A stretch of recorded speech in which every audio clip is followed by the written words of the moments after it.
The telephone call came through to the White House at 9:30 on the evening of May 15, 1940.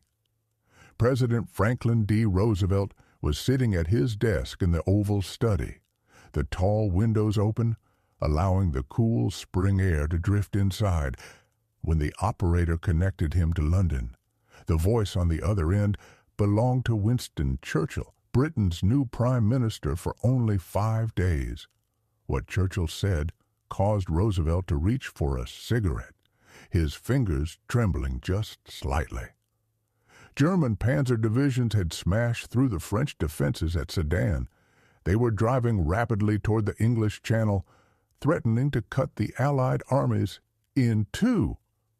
Churchill's voice, normally rich, confident, and commanding, carried a sharp edge Roosevelt had never heard before. France was collapsing. The British Expeditionary Force was in danger of being surrounded. Churchill needed help immediately, and more importantly, he needed Roosevelt to grasp a reality that would define the next 18 months of both their lives. Britain would not surrender.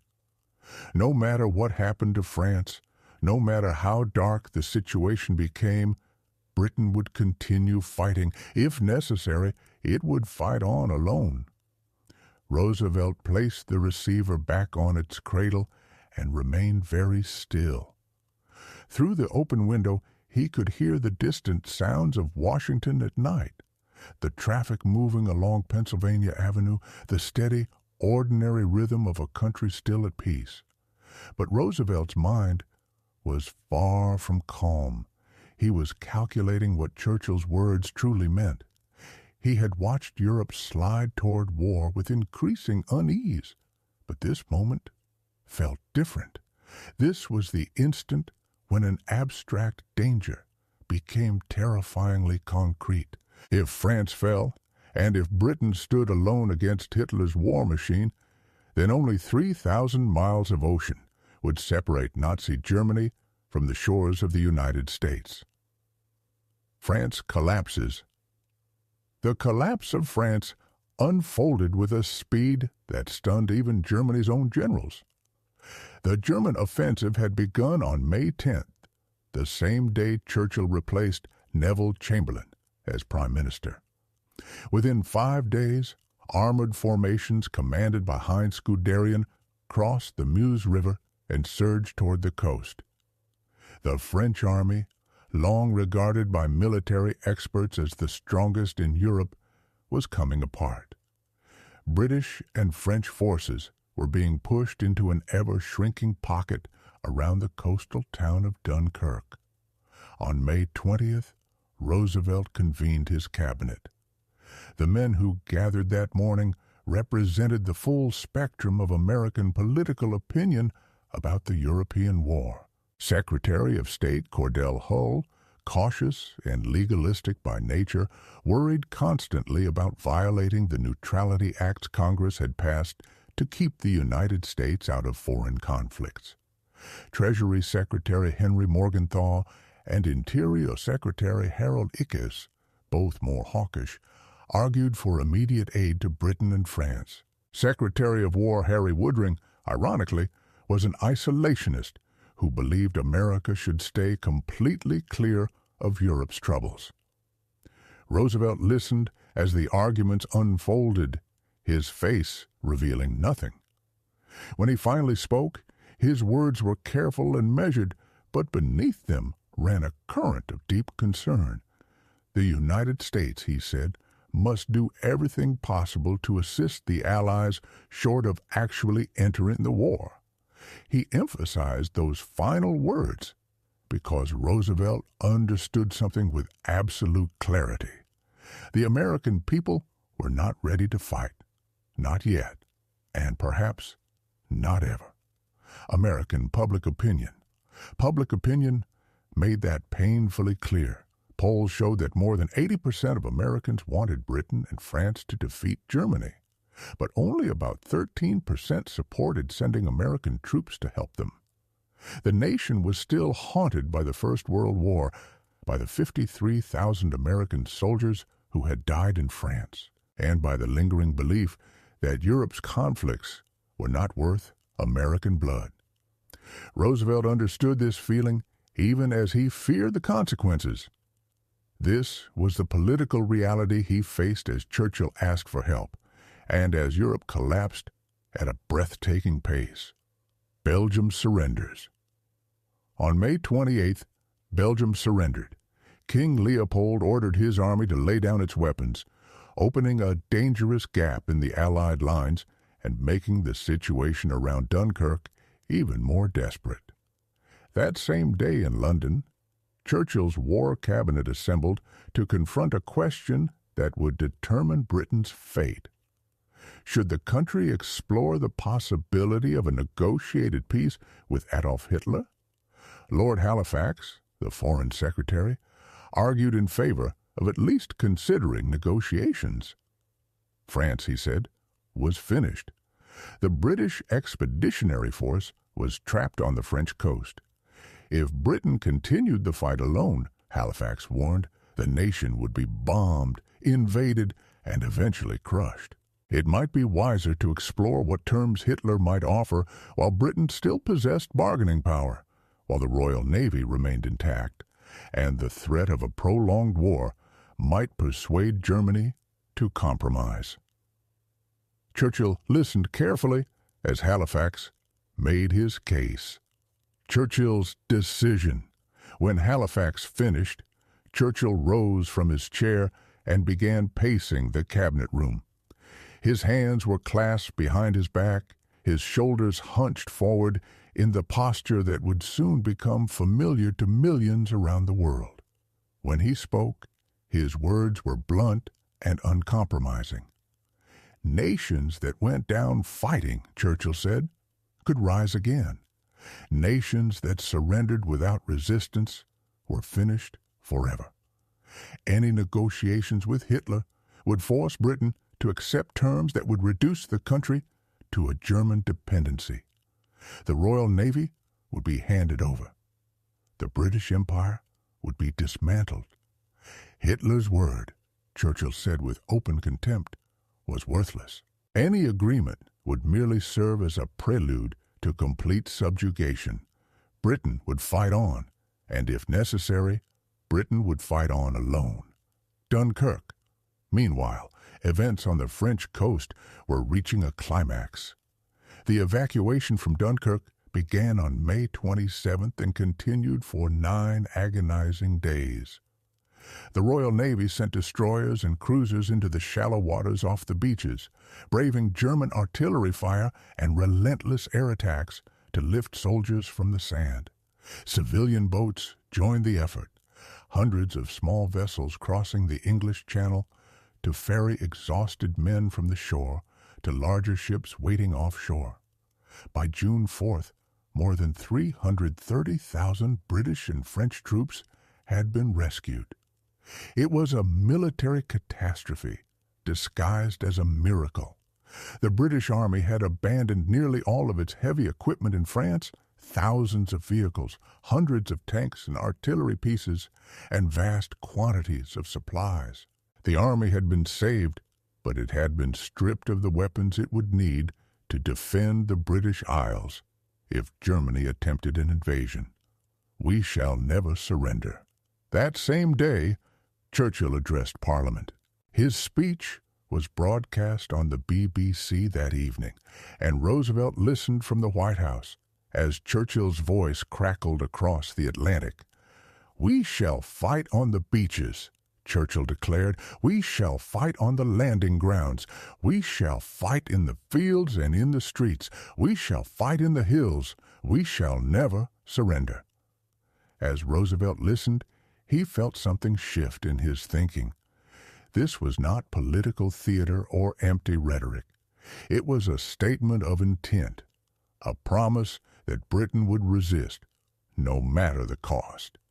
If Britain could hold out, if it could survive long enough, Roosevelt believed there was still a chance that Hitler could be stopped without American troops ever crossing the Atlantic. But only if Britain endured. France surrenders. France formally surrendered on June 22, 1940. The armistice was signed in the same railway carriage where Germany had been forced to surrender in 1918. Hitler personally insisted on the location for its symbolic humiliation, and when the French delegation arrived, he reportedly performed a small celebratory jig.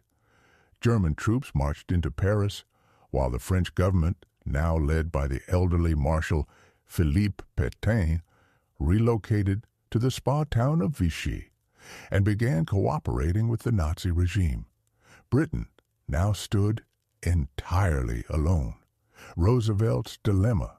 Roosevelt's dilemma was both simple and maddeningly complex. He wanted to help Britain. Privately, he believed American security depended directly on Britain's survival. But the Neutrality Acts passed by Congress in the late 1930s sharply limited what assistance he could legally provide to nations at war. He could not sell arms to belligerents. He could not extend loans. American ships were barred from transporting war materials into combat zones. These laws had been designed to prevent the gradual entanglement that had drawn the United States into the First World War. Now, they threatened to prevent America from helping the one nation standing between Hitler and total domination of Europe. Roosevelt began searching for loopholes, destroyers for bases. The first opportunity emerged with a request from Churchill for destroyers. The Royal Navy had lost a dozen ships during the Norwegian campaign and the evacuation from Dunkirk. Britain urgently needed escort vessels to protect Atlantic convoys carrying food and supplies, and to guard against the threat of German invasion. The United States Navy possessed dozens of aging destroyers left over from the First World War, sitting idle in American ports. Could Roosevelt transfer some of these ships to Britain? Legally, the answer was no. The Neutrality Acts explicitly forbade such a move. But Roosevelt's Attorney General, Robert Jackson, identified a legal workaround. If Britain provided the United States with something of equivalent value in return, the transfer would not be considered a sale to a belligerent power. It could be framed as a trade between friendly nations. What could Britain offer that America wanted? Naval bases. Britain controlled islands across the Atlantic and the Caribbean. Strategic locations where the U.S. Navy could establish bases to protect the approaches to the American mainland. If Britain leased these bases to the United States for 99 years, and if the value of those leases roughly matched the value of 50 old destroyers, then a deal could be justified. Churchill despised the arrangement. It felt like selling off pieces of the British Empire in exchange for survival. But he had no alternative. Britain needed the destroyers desperately, and Roosevelt was offering the only help available. The Destroyers for Bases Agreement was announced in September 1940. Roosevelt presented it to the American public as a smart and practical bargain, one that strengthened U.S. defenses while simultaneously aiding Britain. Isolationists in Congress denounced the deal as a violation of neutrality and a dangerous step toward war. Roosevelt ignored their objections. He had found a legal opening, and he intended to use it, but it wasn't enough. But even this was not enough. 50 destroyers were nowhere near enough. Britain required aircraft, tanks, artillery, ammunition, food, fuel, everything needed to sustain a modern industrial war. The country was spending every dollar it could find selling overseas investments, liquidating assets, and borrowing against the future. By December 1940, Churchill was forced to send Roosevelt a message that was both a plea and a warning. Britain was running out of money. Churchill's letter. Churchill's letter arrived at the White House on December 9th. Roosevelt was aboard the USS Tuscaloosa, taking a Caribbean cruise intended to rest his body and give him time to think. He read Churchill's letter slowly, then read it again. The Prime Minister laid out Britain's financial situation with brutal honesty. Orders worth billions of dollars had been placed with American factories for weapons and supplies, but Britain could no longer pay for them. If the flow of American material stopped, Churchill warned, Britain would be forced to reduce its war effort, perhaps drastically, perhaps to the point where continued resistance became impossible. Roosevelt spent the next 2 days thinking. He paced the deck of the Tuscaloosa. He sat alone in his cabin, studying maps. He discussed the problem at length with his closest advisor, Harry Hopkins. The question was no longer whether to help Britain. Roosevelt had already concluded that Britain's survival was essential to American security. The real question was how. Congress would never approve a massive loan. The American public would not accept a direct gift of billions of dollars to a foreign nation. The Neutrality Acts blocked every obvious path forward. On the evening of December 11th, Roosevelt gathered his staff and told them he believed he had found a solution. The garden hose analogy. The press conference held on December 17, 1940, became one of Roosevelt's greatest performances of political communication. Reporters crowded into the Oval Office, notebooks ready, expecting an announcement about Britain's financial crisis. Instead, Roosevelt told a simple story. Imagine, he said, that your neighbor's house has caught fire. Your neighbor needs a garden hose to put out the flames, but he does not have one.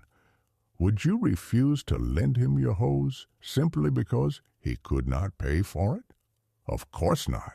You would lend the hose, allow him to extinguish the fire, and expect it back once the danger had passed. Britain was the neighbor. Hitler was the fire. The hose was American weapons and supplies.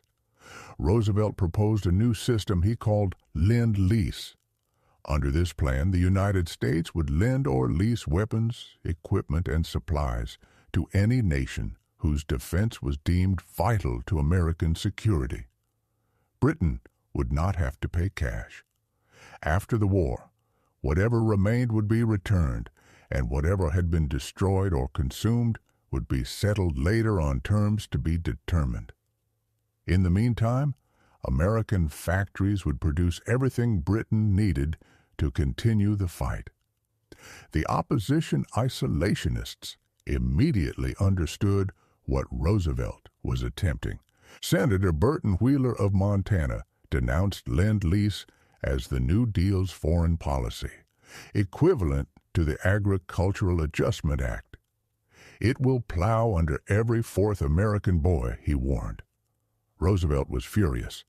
At his next press conference, he called Wheeler's statement the most dishonest, the most disgraceful, and the most unpatriotic remark he had ever heard. The anger was genuine, but it was also calculated. By striking back so forcefully, Roosevelt reframed the entire debate. Supporting Lend-Lease now meant standing with the president. Opposing it meant siding with a man the president had publicly labeled unpatriotic. H.R. 1776. The Lend-Lease bill was introduced in Congress as H.R. 1776, a deliberate reference to the year of American independence. Roosevelt was presenting aid to Britain as a continuation of America's own fight for liberty. Britain, he argued, was fighting America's war. The least the United States could do was supply the weapons. The debate in Congress stretched on for nearly 2 months. Isolationists warned that Lend-Lease would drag America into war. Interventionists countered that helping Britain was the surest way to avoid war, by ensuring Hitler was defeated before he could threaten the Western Hemisphere. Behind the scenes, Roosevelt worked tirelessly, calling in political favors, making quiet assurances, and using every tool of presidential persuasion to secure votes. On March 11, 1941, Congress passed the Lend-Lease Act. Roosevelt signed it into law the same day. The margins were decisive, 60 to 31 in the Senate and 317 to 71 in the House. The United States had committed itself to supporting Britain's war effort with the full productive capacity of American industry. Churchill's relief. When Churchill received the news in London, he felt something close to overwhelming relief. Britain could continue fighting, supplies would keep flowing, Hitler had not won. Roosevelt's statement to the press after signing the act was characteristically restrained. He said the law gave him the tools needed to defend democracy. He did not say that he had just committed the nation to a policy that made war with Germany increasingly inevitable. He did not say that America had effectively become a non-belligerent ally of Britain months before Pearl Harbor. What Roosevelt said, both publicly and privately, was simpler. Britain's fight was America's fight. If Britain fell, America would eventually face Hitler alone. We are going to win. In a message to Churchill after Lend-Lease passed, Roosevelt revealed his true conviction. We are going to win this war, he wrote, and the peace that follows. Not you are going to win. We are. Roosevelt had heard Britain's declaration that it would fight on alone, and his response was to ensure that Britain would never truly fight alone again. It took him 9 months to maneuver around legal barriers, political resistance, and public hesitation. But from the moment Churchill made his stand, Roosevelt had been moving steadily toward this outcome. Already committed, by the time Japanese bombs fell on Pearl Harbor in December 1941, the United States was already engaged in an undeclared naval war against Germany in the Atlantic. It was already supplying Britain and the Soviet Union with billions of dollars in weapons, equipment, and supplies. America was committed. Roosevelt never delivered a single dramatic speech announcing this transformation. Instead, he advanced step by step, always staying just ahead of public opinion, but never so far ahead that he lost support. He accepted criticism and opposition because he knew exactly where he was going. When the United States entered the war, its priority was clear. Germany first. Roosevelt's legacy? Roosevelt did not live to see Germany's surrender. He died in April 1945, only weeks before victory in Europe. But his response to Britain's decision to fight on alone had been fully vindicated. Britain survived. Hitler was defeated. The war was won. What Roosevelt said when Britain chose to stand alone was never captured in a single dramatic quote. It was expressed through months of careful policymaking, through destroyers for bases, through Lend-Lease, through 18 months of calculated leadership. He said that Britain's defense was America's defense, and he proved it through action. The foundation of victory. The decision Churchill made in May 1940 to fight on rather than negotiate became the foundation of Allied victory. Roosevelt's response to that decision, his determination to support Britain despite every obstacle, became one of the defining acts of his presidency. The telephone call on May 15, 1940, marked the beginning of a partnership that would ultimately win the Second World War. Roosevelt's response to that call, worked out over the following months through policy, patience, and political skill, was his answer to a question that had troubled him since the war began. Could America stay out of the war? Roosevelt had hoped so, but when Churchill told him Britain would fight on alone, Roosevelt stopped hoping America could avoid the conflict and began preparing for the moment it would have to enter it. His response was not immediate or dramatic, but it was decisive. He committed the United States to Britain's survival, and in doing so, he committed America to the war. That was what Roosevelt said when he heard Britain would fight on alone. Conclusion: if this story of leadership, partnership, and the quiet decisions that changed history has moved you, subscribe to Frontline America, now or World War II, right now. Hit that like button and share this video with anyone who wants to understand how alliances are forged, not in dramatic speeches, but in careful policy, patient leadership, and the willingness to do what's necessary when the moment demands it. Drop a comment below. Do you think Roosevelt did enough to help Britain before Pearl Harbor? Or should he have done more? And where in the world are you watching from? Because sometimes the most important decisions aren't announced with fanfare. Sometimes they're made quietly, methodically, one step at a time, until suddenly everything has changed.